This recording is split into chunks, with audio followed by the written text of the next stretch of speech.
Have you ever found yourself chasing the body you had maybe before kids, in college, or even high school, only to feel frustrated and defeated?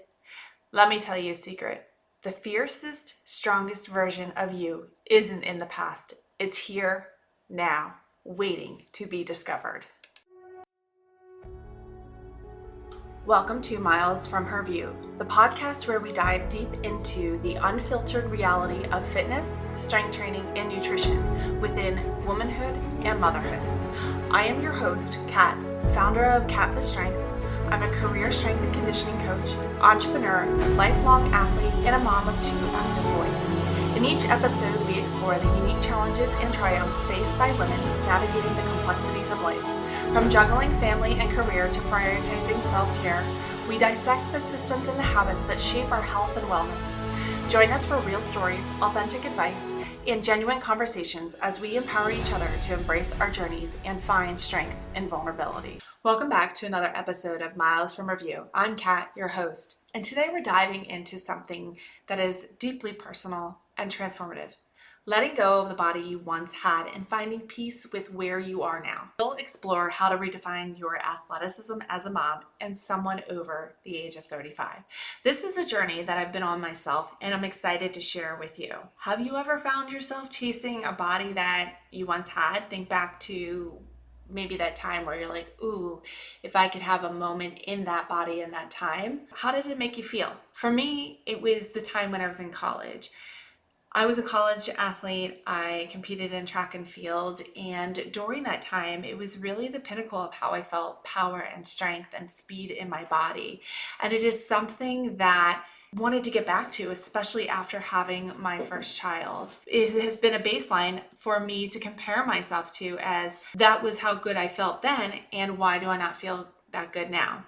So when I had my first child and I got back to my workouts, I was ready to push myself hard to chase those feelings that I had in college, even prior to having kids. I still felt that. I still felt powerful, the speed and this, dare I say, invincibility of my body. But when I had my first son and getting back to those workouts, I was in a bigger body. Things felt different. Things didn't feel as easy when I was working out. The power of strength wasn't there. The speed lacked. Everything felt different. So naturally, those societal beliefs started to build these stories in my head that my body's broken and, this is my new reality, that I will never feel that fierce power and speed that I had it in college, that I will never be able to get stronger. And every workout I kept going into, I kept pushing myself. I kept thinking back to that time and comparing myself to where I was then to where I am now. And that frustration, guilt, and shame built up. So every workout just became this comparison game. And when I was looking at old photos, I became envious of my younger self. This made me miserable in my new changed body, the body that brought 2 boys into this world. I knew I needed to stop. Either I needed to just give up on my quest for strength and moving my body, or I needed to change my viewpoint. And so that's when I realized that chasing my past wouldn't bring happiness. I needed to get really, really clear on where I was today, what my body could do today, and understand that I needed to almost learn how to train my body again. That is tough because I knew what my body could do, and now here I am relearning my body. So what I did, and it was really reframing my mindset, I had to shut down the negative thoughts.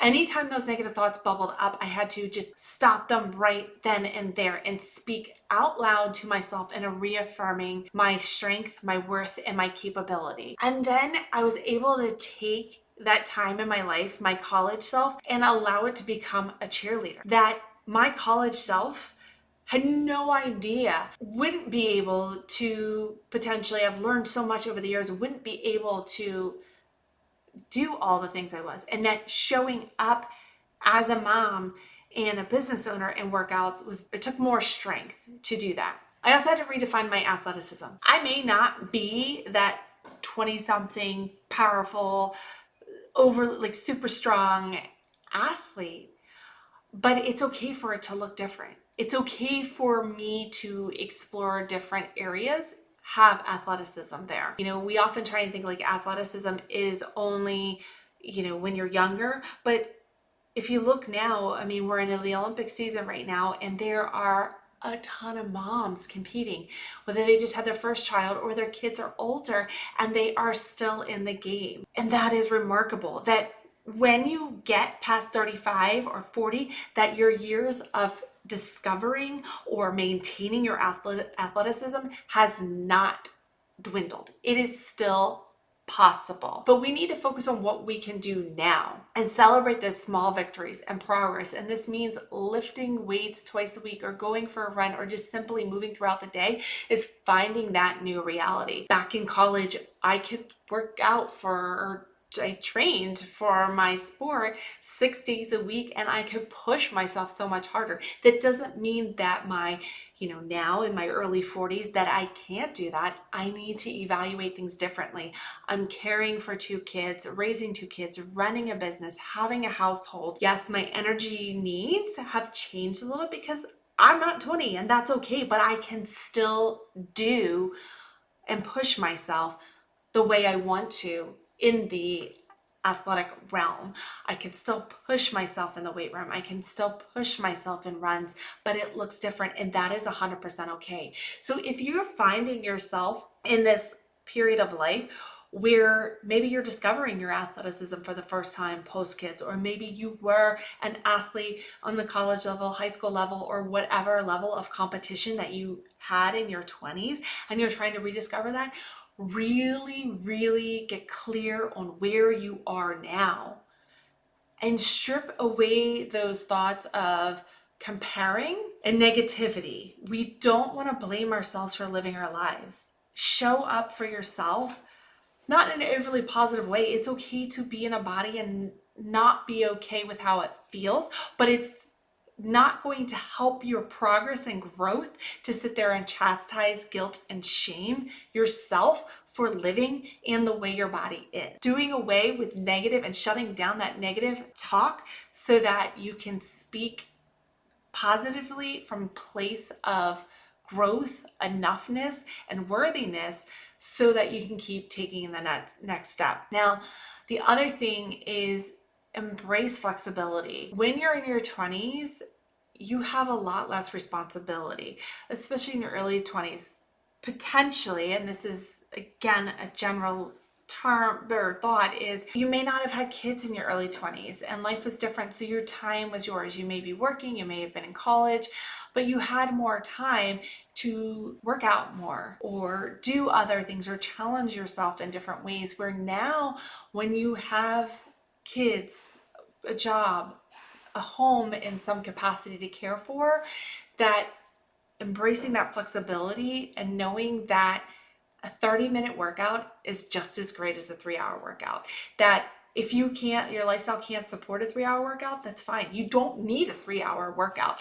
30-minute workout, you can see just as many benefits, and that is great.